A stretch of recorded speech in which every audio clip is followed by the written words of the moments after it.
John 11. The death of Lazarus. Now a man named Lazarus was sick. He was from Bethany, the village of Mary and her sister Martha.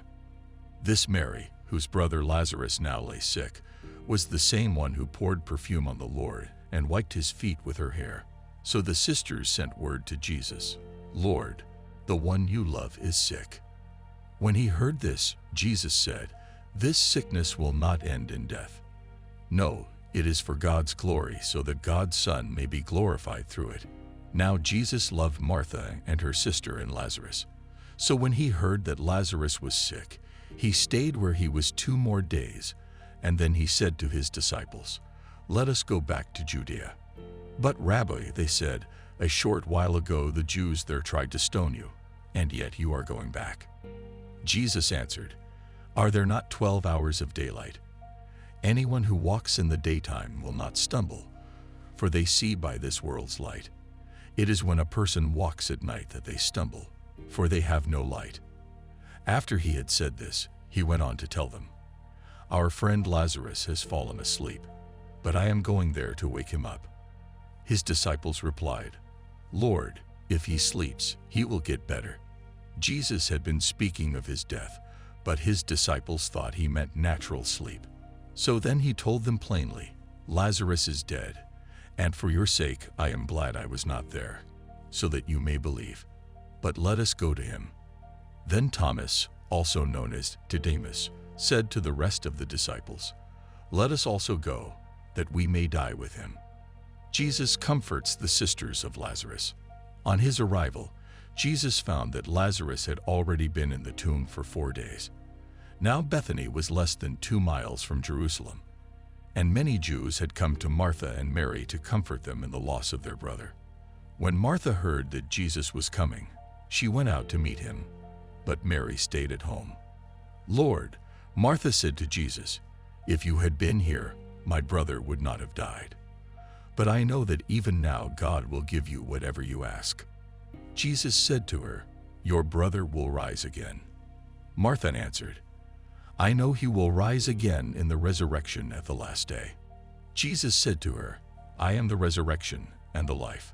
The one who believes in me will live, even though they die, and whoever lives by believing in me will never die. Do you believe this?" "Yes, Lord," she replied.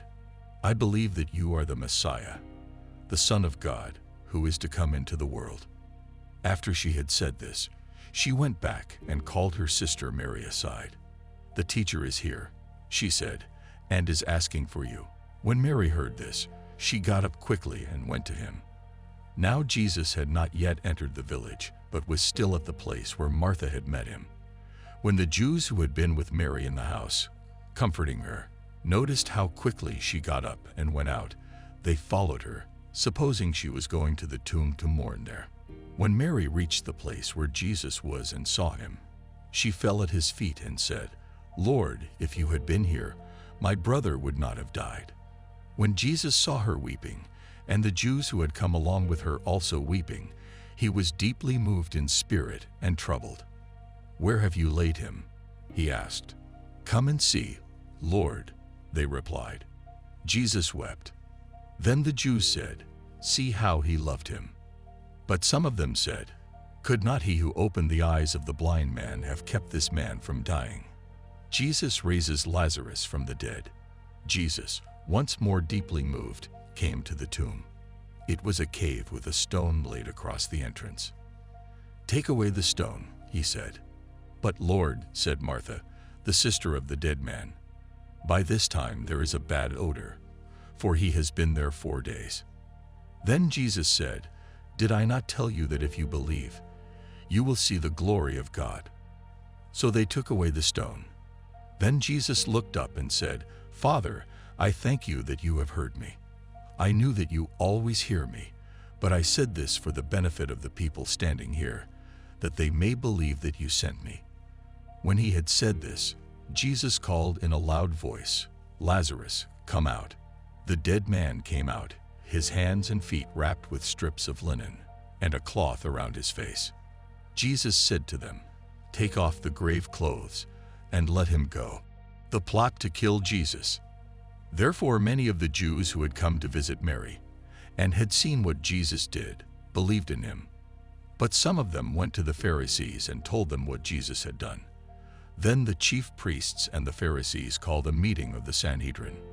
"What are we accomplishing?" they asked. "Here is this man performing many signs. If we let him go on like this, everyone will believe in him. And then the Romans will come and take away both our temple and our nation." Then one of them, named Caiaphas, who was high priest that year, spoke up, "You know nothing at all. You do not realize that it is better for you that one man die for the people than that the whole nation perish." He did not say this on his own, but as high priest that year he prophesied that Jesus would die for the Jewish nation, and not only for that nation, but also for the scattered children of God, to bring them together and make them one. So from that day on they plotted to take his life. Therefore Jesus no longer moved about publicly among the people of Judea. Instead, he withdrew to a region near the wilderness, to a village called Ephraim, where he stayed with his disciples.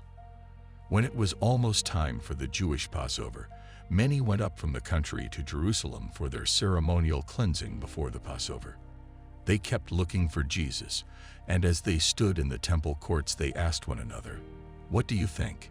Isn't he coming to the festival at all?" But the chief priests and the Pharisees had given orders that anyone who found out where Jesus was should report it, so that they might arrest him.